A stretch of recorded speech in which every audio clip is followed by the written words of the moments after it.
Si vas a presentarlo mal, mejor no lo presentes. Preséntalo tú, entonces. Bueno. Bueno, lo presentaré. El señor Fernando Sillones, exitoso ex gobernador regional de Ica, de grata recordación. Aparte de ello, un hombre decente, capaz y con muchas ganas de hacer patria, porque para que se haya tomado el sacrificio de querer ir al Parlamento, ¿no? De estar dispuesto a ir al Parlamento. Es real, hay que ser muy patriota. Así que, Sí. Fernando, bueno, pues bienvenido, desearte la mejor de las suertes, pero dinos, ¿qué esperas? ¿Qué esperas Gracias, hacer? Pepe. Quiero aclarar, es inspirarme en el mensaje del gran Basadre. Él se refiere en la promesa de la vida peruana a los podridos, a los incendiados, pero él se refiere también a los congelados, ¿no? Los peruanos que no se quieren comprar el pleito, los indiferentes, los apáticos. Entonces, no, yo no quiero ser un congelado, ¿no? Entonces, no es un cargo que uno busca, sino simplemente se presenta como desafío y hay que comprarse el pleito, como ustedes lo han hecho en su momento, todos, ¿no? Y como lo hiciste tú en el gobierno regional Exacto. de Ica, Así es. donde todavía la gente habla de las maravillas que consiguió Fernando al hacer las cosas con sentido común, con honestidad, con transparencia y al haber conseguido hacer unos cambios muy importantes para la ciudadanía, ¿no? Pero ahora Rafael, Fernando va a un mundo totalmente distinto, Sí, claro, ¿no? sí, Porque claro. ahí era ejecutor, Claro. ¿no? Aquí las tareas que tiene son legislar y fiscalizar, básicamente, Bueno, ¿no? Porque fíjate, ¿sabes por qué te digo esto? Porque estoy escuchando ya a algunos candidatos que están ofreciendo agua, luz, claro. costas médicas, No, ¿no? pues. Esos son farsantes, Claro. porque ellos no pueden hacer eso, esas son tareas del Poder Ejecutivo. Claro. Los parlamentarios solamente llegan a dos cosas, a legislar y a fiscalizar. Sobre todo a fiscalizar, Claro. porque un parlamentario que no fiscaliza convierte su mandato en vicioso, en corrupto, porque la tarea fundamental del Parlamento es legislar, molestar un poco al Poder Ejecutivo para que hagan las cosas con probidad, con capacidad y con decencia, ¿no? Si eso no hace un parlamentario, para mí es un pobre diablo, ¿no? Bueno, en términos generales, me parece que hemos conversado varias veces, en el Perú hay muchas leyes y hay muy buenas leyes. Sí. Entonces el desafío no es tanto legislar, más sí fiscalizar. es. Yo soy de la idea de que no se está fiscalizando la corrupción en los niveles bajos, ¿no? Sí. Hay un foco a los peces gordos, a los personajes mediáticos, pero no se está fiscalizando lo que nosotros hicimos con muy buenos resultados, por ejemplo, en el control de la corrupción en el ámbito de la salud pública, ¿no? En el Perú, esas colas en realidad no se deben a falta de presupuesto, a falta de equipos, o a falta de infraestructura, o a falta de médicos. Se debe a la corrupción, ¿no? Son malos médicos, que no son todos, por supuesto, que abandonan los hospitales y por ende se forman las colas. Si no hay atención, ¿cómo no van a haber colas, no? En Ica nosotros vimos lo de las colas que denotan pues una crueldad sin límite, ¿no? Inhumanidad. Inhumanidad, porque no es pues cola para un concierto de jóvenes, ¿no? Claro. No, son enfermos y normalmente adultos mayores que están haciendo colas de amanecida A una en cama. la intemperie, ¿no? Para ser tratados y por supuesto el médico abandona el hospital y la cola nunca desaparece, ¿no? Bueno, eso se corrigió, lo corregimos en Ica y con resultados estupendos, ¿no? A nosotros nos vinieron a visitar del BID, de la Universidad Cayetano Heredia, de la Universidad de Piura, ex ministros, para ver cómo se había hecho, y era simplemente disciplina, ¿no? Orden y disciplina. Entonces, esa fiscalización me parece evidente. Que Dos tenemos cosas que hacer. pusiste, me parece que había todo un sistema Claro. que lo pusiste, o sea, que existía y que no se usaba, ¿no? No se Entiendo. usaba, exacto, y lo tenía el Ministerio de Salud. Exacto. Y producto de una donación del gobierno norteamericano, Que simplemente, nadie lo implementó porque obviamente no les convenía. pues, claro, ¿no? evitaba la Entonces, coita. Claro. Ponía orden y multiplicaba las atenciones, porque los médicos, en vez de atender 4 pacientes por día, que era el promedio de atenciones, se quintuplicaron, pasamos a 20, sin aumentar el presupuesto, simplemente siguiendo el lineamiento del software, de un programa. Y la otra cosa que entiendo que hicieron allá bajo tu gestión, ¿cómo consiguieron despedir a corruptos? Porque a veces es difícil demostrar que son sinvergüenzas, ¿no? Claro. No, ni uno fue sancionado, destituido. Nosotros llegamos a sancionar a 500 malos funcionarios, la mitad destituidos y la otra suspendidos sin goce de haberes, ¿no? Y la mayoría era porque tenían, por ejemplo, títulos académicos falsos. El corrupto ha sido corrupto antes, ¿no? No es que se vuelve corrupto en ese instante. Claro. ¿No? Entonces, entran pues por la puerta falsa. En el Perú hay mucho clientelismo político. Es impresionante, ¿no? La cantidad de gente que jamás debió entrar al Estado y que entraron por falsificando afinidad, títulos. Y en la mayoría de los casos había que acreditar un título profesional o un certificado de trabajo para acreditar experiencia laboral, y todo eso se falsifica muy fácilmente, pero con un detalle extraordinario, ¿no? Pero el punto que Fernando está tocando es bien importante, porque esa corrupción pequeña de la que habla está en todas partes. Claro, claro. En todos los ministerios, en todos los municipios, en todas las dependencias, siempre hay una pequeña mafia. Sí, sí. Siempre hay una pequeña mafia, que es la que resuelve y decide las cosas, ¿no? Así es. Pero mira lo que hicieron. El Perú tiene 73% de informalidad por ese problema. La informalidad, que ha sido glorificada como el capitalismo peruano, etcétera, etcétera, etcétera, en el fondo es una anomalía frente al abuso del Estado. Claro, al maltrato, claro. Y a su vez el informal termina también rompiendo la ley para poder sobrevivir. Cuando un país tiene el 73% del total de su economía en la informalidad, necesariamente tiene que tener un porcentaje de corrupción inmenso. No hay escapatoria. Pero hay que buscar las estrategias para combatir la corrupción. Bueno, una es esta, la de que los quede claro que es una gran estrategia. O sea, revisar otras veces hemos dicho, revisar las calificaciones profesionales que ellos mismos habían presentado. Y ahí es que descubrieron estas irregularidades. Y lo hemos aprendido pues en los hospitales, la digitalización del Estado, ¿no? Que los certificados, las licencias, los permisos se otorguen digitalmente, que no haya discrecionalidad, ¿no? Hay un montón de experiencias muy interesantes de ICA que se pueden aplicar, en realidad a todo el Perú, ¿no? Y lo que es dramático es que en ICA, por ejemplo, han apagado el sistema, ¿no? Es increíble, han dejado de usarlo, ¿no? Entonces ahí mi frustración es en los sistemas de control, ¿no? Existe Contraloría, existe Salud, una superintendencia que vela por los servicios de salud a los pacientes, y ambas instituciones, más Defensoría del Pueblo y muchos órganos de control, vieron que en ICA se eliminaron las colas, ¿no? Y pasa el fin de gobierno y entra uno nuevo y desactiva el sistema, ¿no? Y vuelve a las citas en papel, y por supuesto eso facilita la salida subrepticiamente de los malos médicos y volvieron las colas, ¿no? La pregunta es, ¿dónde están los órganos de control? Claro, claro. No funcionan. No funciona, porque el Estado no funciona. Porque probablemente los órganos de control no conocen los protocolos a los cuales tú has hecho referencia. Por ejemplo, este sistema que tú implementaste. Pero el Ministerio de Salud, por ejemplo, ellos sí saben de la existencia de este sistema. Y lo dejan morir. Y lo dejan morir. Y no flotan. Ese es mi... Bueno, pero ahí, por ejemplo, desde el Congreso puedes fiscalizar y decir, oiga, señor Ministro de Salud, venga para acá. Venga para acá. Usted sabe que esto es así de esto, ¿y por qué no está exigiendo que en ICA? Bueno, en todos los...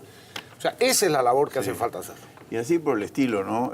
Las colas en las direcciones regionales de transporte. Eso denota corrupción, porque nosotros logramos depurar todo el sistema y se entregan los brevetes en el momento que termina el último examen, porque es una impresora lo que produce el brevete, ¿no?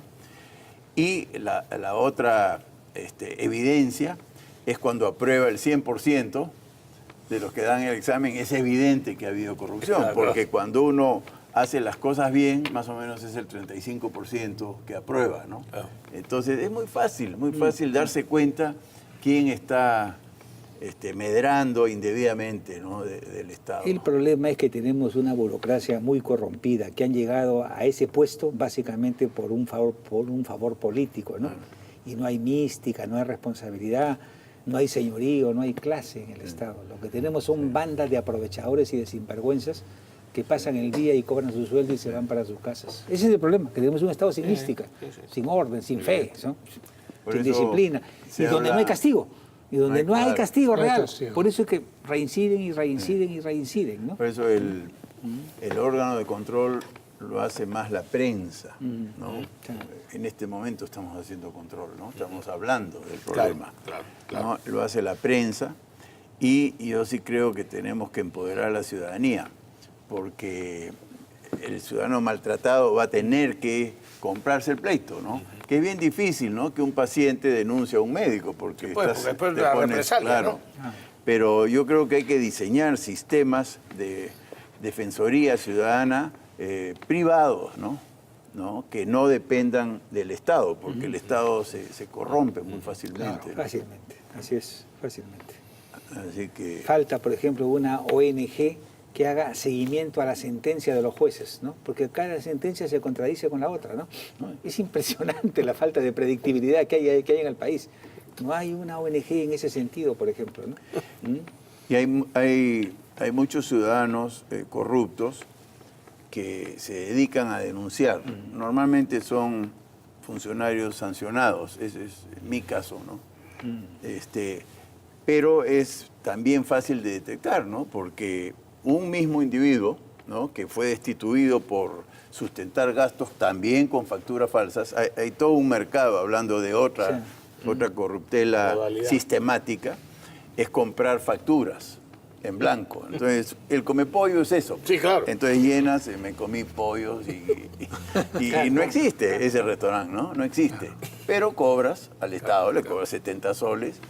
Y nosotros destituimos a un dirigente sindical muy aguerrido y resulta que salía en comisión de servicios y rendía cuentas de sus gastos con facturas falsas. Entonces eso es robar, ¿no? Y fue destituido. Y esta persona, de apellido Santa María encima, nos denuncia sistemáticamente, ¿no? Entonces, en un año puede hacerme 8 o 10 denuncias, por ejemplo, el mismo tipo, ¿no? Entonces, pregunto, ¿la Fiscalía no es capaz de Es un hombre que tiene una gran fe en la justicia, no cabe duda. No, pero la Fiscalía no puede identificar... Debería ser un padrón de quiénes son los denunciadores compulsivos. Claro. Eso hay algo raro, ¿no? Pero no usamos la información inteligentemente o de repente al propósito, ¿no? No, claro, no se quiere usar, no se quiere, evidentemente. Bueno, hay otra característica de tuya. Cuenta un poquito la experiencia que tuviste con la relación con el gobernador de Huancavelica, ¿no? Sí. Porque había una enemistad constante entre Huancavelica y Ica, ¿no? Claro, de 70 años. Y real, ¿no? Real. Era una disputa que no... Por el agua. Bueno, muy parecida a la que hemos visto entre Arequipa y Puno, por ejemplo, ¿no? Donde no se saludan, sino se mentan la madre, ¿no? Así de agresivos son. Con Arequipa, con Huancavelica, la relación era muy tirante, muy tirante.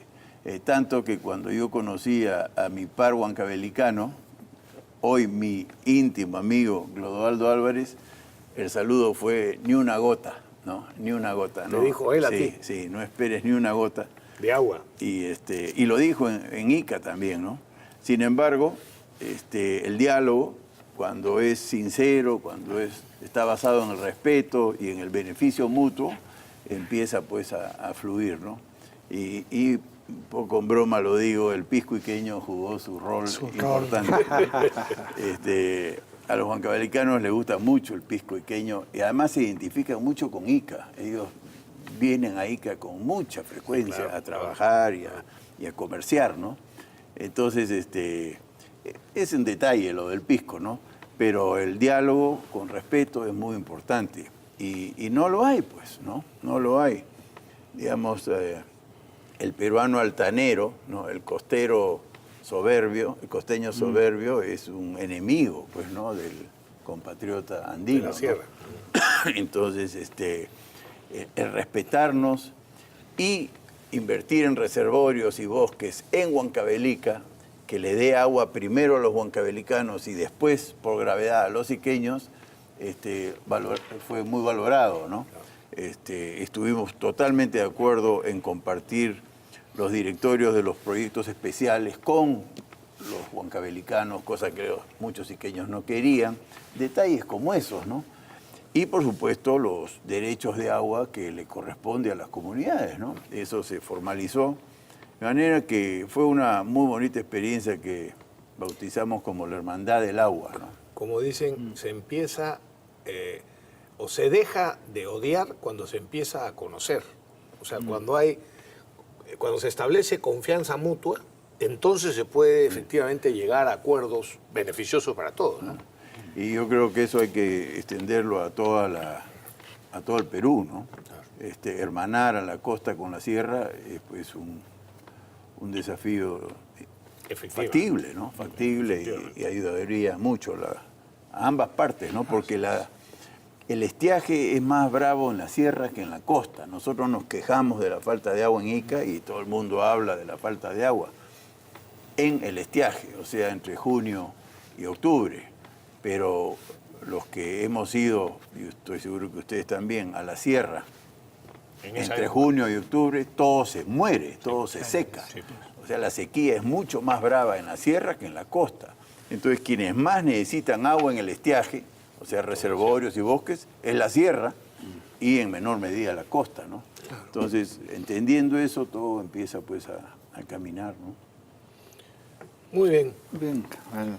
Esperemos que nosotros que hemos sufrido el ambiente no te deseamos lo mismo que hemos sufrido, pero vas al sacrificio, evidentemente. Es el Parlamento el teatro de operaciones de una guerra de guerrillas. Sí. Es el teatro de operaciones de una guerra de guerrillas permanente, es táctico. El Ejecutivo, donde tú has estado como gobernador regional de Ica, es estratégico. Tomas decisiones que se ejecutan y que resuelven problemas grandes de manera concreta. En el Congreso es posicionamiento político respecto a tal proyecto de ley, respecto a tal propuesta, respecto a tal moción de orden del día, y es buscar acuerdos y votos que permitan tomar decisiones. Así es, claro. Y todo eso implica un movimiento táctico, no estratégico de todo el campo de batalla, sino táctico dentro literalmente del hemiciclo, que es muy interesante. Pero felizmente hay gente como Fernando que decide comprarse el problema, porque ese es el peligro el más grande que tenemos. Así es. Que le dejemos estos ambientes exclusivamente a los ineptos o a los sinvergüenzas, ¿no? Claro. Es una satisfacción que gente como Fernando... El Congreso tiene algunas ventajas. Una de ellas es que es un club exclusivo donde te pagan para ir a hacer lo que te gusta. ¿Ah? El único club del Perú. Eso es lo que Enrique Encilino decía, ¿no? Sí, es el único club en el mundo que te pagan por ser socio. Por ser socio, ¿no? Y te pagan para ir a hacer lo que te gusta. ¿Ah? Bueno, no es tanto, porque las peleas no gustan finalmente, ¿no? Tú, que eres pleitista, pero... Bueno, desacuerdos tampoco. Bueno, amigos, tenemos que Fernando, concluir. mucha suerte. Muchas gracias. Suerte. Muchas gracias. Y cuenta con nosotros para... Necesitaré cuenta con nosotros para lo la que sea. asesoría de todos Gente ustedes. como tú es la que se necesita. Gracias. Muy bien, amigos, pausa y regresamos.